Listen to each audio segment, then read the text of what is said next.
दरबार की जय। बंदो चरण सरोज गुरु बुध मंगल आधार। जैसे वट नर होते हैं पल सागर से पार। गुरन के सिमरन मात्र से नाशित विघ्न अनंत। ताते सर्व आरंभ में ध्यावत हैं सब संत। बोल जयकारा बोल मेरे श्री गुरु महाराज की जय। रावण, मैं राम की शत्रु भाव से भक्ति करता हूँ। यदि मैं अकेला ही भक्ति करूं तो मात्र मेरा ही कल्याण होगा, किंतु शत्रु भाव रखूं तो मेरे सारे वंश का कल्याण होगा। ये सभी राक्षस तामसी हैं। वे जय जप तप ध्यान सेवा पूजा तो कर नहीं सकते।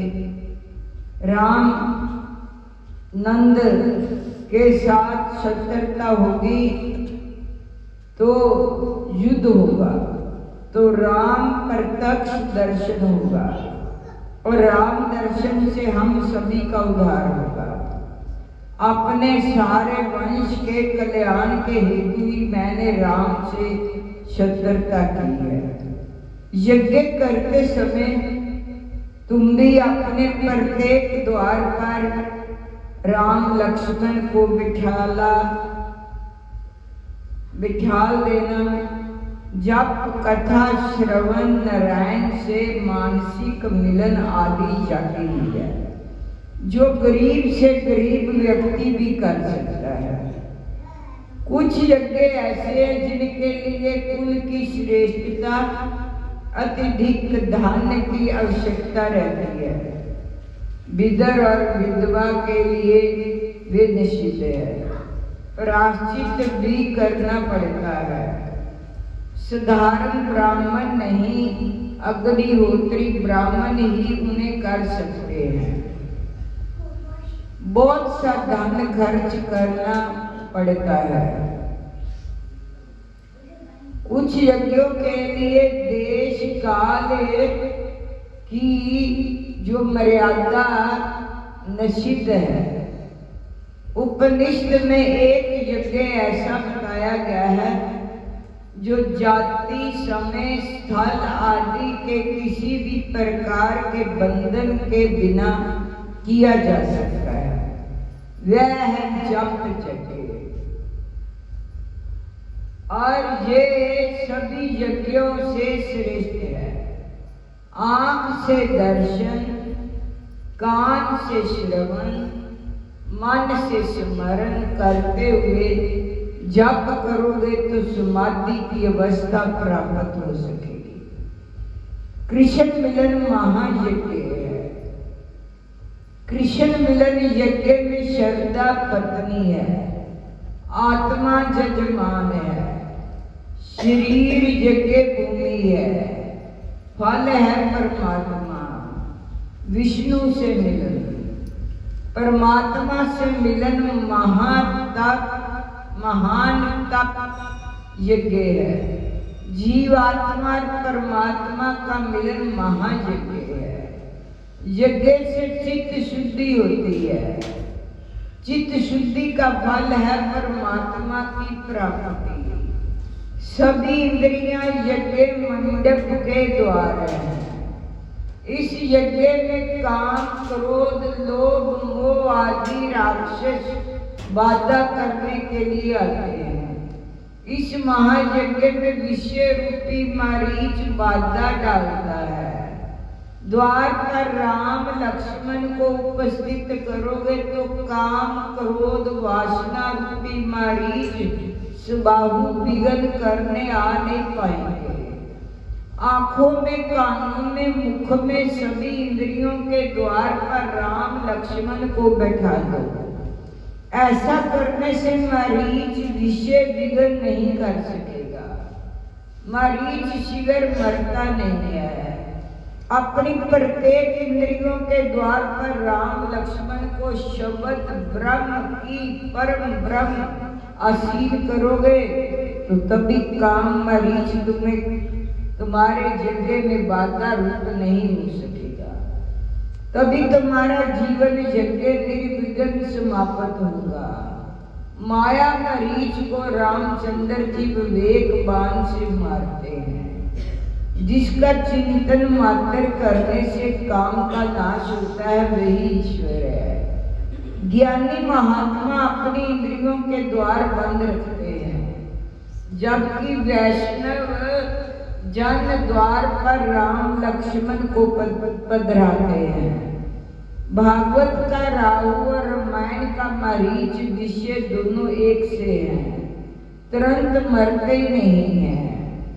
विश्वामित्र यज्ञ समाप्त होने पर था कि जनकपुर से निमंत्रण पत्र का आई कि सीता जी का स्वयंवर होने जा रहा है। यज्ञ आदि से निवृत्त होकर राम लक्ष्मण को लेकर विश्वामित्र जनकपुर की ओर निकल पड़े।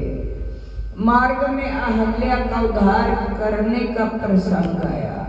विश्वामित्र ने राम से एक शिला को स्पर्श करने की आज्ञा की। इस शिला रूप अहल्या का उद्धार करो। राम सोच में डूब गए, क्योंकि जो साधक है ये तो लकड़ी की स्त्री का भी स्पर्श नहीं करता है। एकादश स्कंद के एक श्लोक का ये चरण है। राम ने कहा मैं इसे प्रणाम करता हूँ। विश्वामित्र प्रणाम करने से तो कुछ भी नहीं होगा। राम मैं चरण से भी स्पर्श कर दूं तो पाप का भागी होगा। एक राम पाप से डरते हैं। आजकल लोग पाप से डरते ही नहीं है, मन चाहे जो कर लेते हैं। पाप से डर कर चलोगे तभी कल्याण होगा। पाप और ईश्वर से डरोगे तो मन शुद्ध रहेगा। मैं पर स्त्री का बंधन करता हूँ, स्पर्श नहीं। राम पर स्त्री का और सीता पर पुरुष का स्पर्श नहीं करती थी। जहां तक हो सके पर पुरुष और पर स्त्री का स्पर्श करना नहीं चाहिए। ब्रह्मचर्य का यही आदर्श है।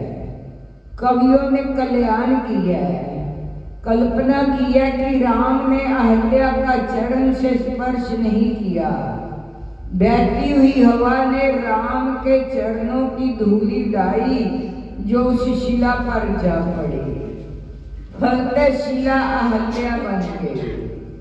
एक नाथ जी ने भी यही कहा है, रामचरण की धूल में ऐसी शक्ति थी कि अहल्या का उद्धार हो गया। अहल्या अर्थात बुद्धि, मात्र काम सुख का ही विचार करने वाली बुद्धि जड़ पत्थर सी बन जाती है। कोमल बुद्धि ही ईश्वर के पास जा सकती है, जड़ पत्थर सी नहीं। कोमल बुद्धि कृष्ण सेवा में द्रवित हो सकती है। कृष्ण कीर्तन से आज आनंद नहीं मिलता, क्योंकि काम सुख का चिंतन करते रहने से बुद्धि पत्थर सी हो गई है। जड़ बुद्धि चेतन में कैसे हो सकती है?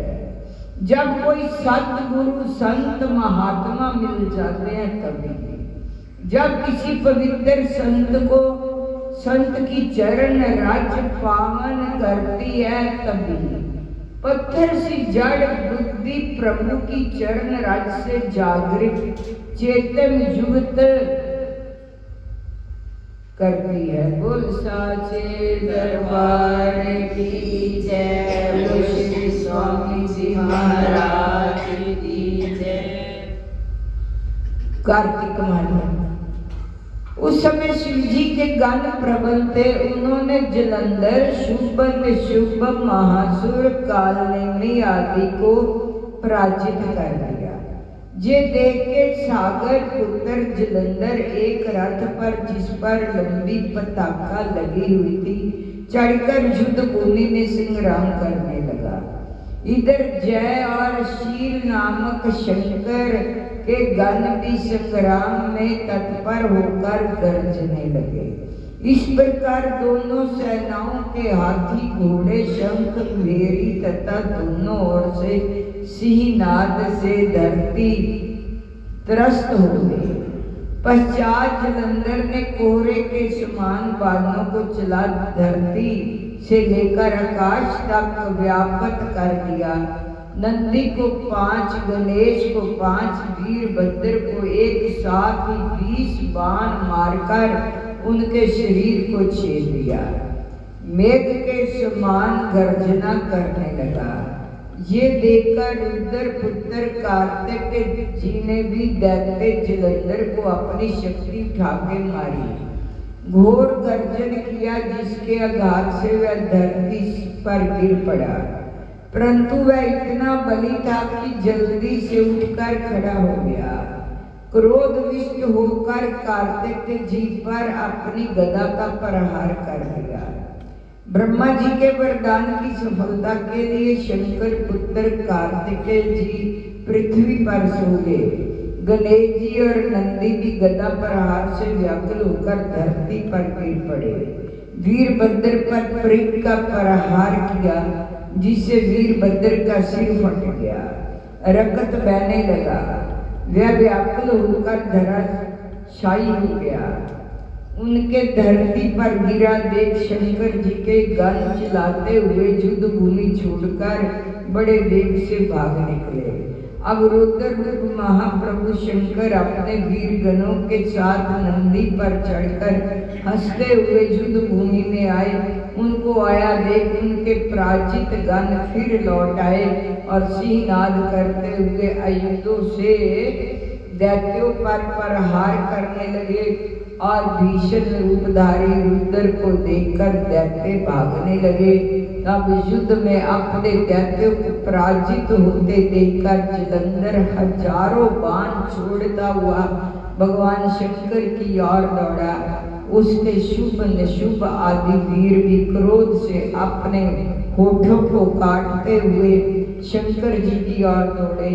इतने में शंकर जी ने जलंधर के सब बाण जालों को काटकर अपने गणों को निर्भय कर अपने अन्य बाणों की आंधी से दैत्यों को पीड़ित कर दिया और खड़गोरमा नामक दैत्य को अपने फरसे से मार डाला और बलाहक का भी सिर काट दिया।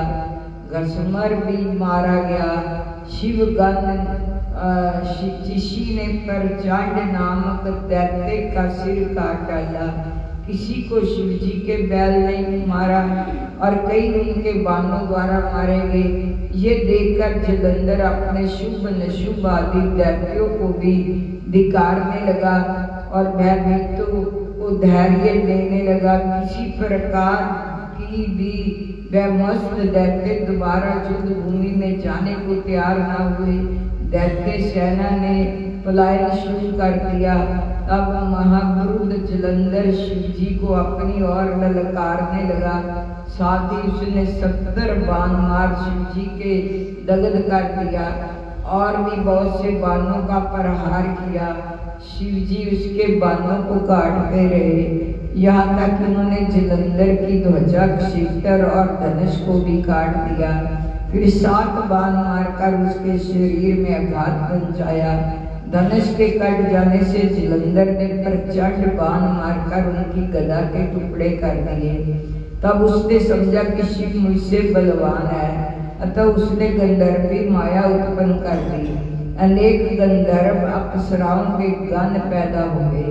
बीना और मृदंग आदि बाजों के साथ नृत्य व गान होने लगा। इसमें अपने गणों सहित रुद्र भी मोहित हो गए। उन्होंने युद्ध बंद कर दिया। फिर तो काम से मोहित हो जलंधर जल्दी से त्रिनेत्र भगवान शंकर का रूप धारण करके वृषभ पर बैठ पार्वती के पास जा पहुंचा। उधर जब पार्वती ने अपने पति को आते देखा, अपनी सखियों का साथ छोड़ दिया। आगे आई पार्वती को देखकर काम आकर जलंधर का पतन हो गया। उसके पवन से वह भी जड़ हो गया।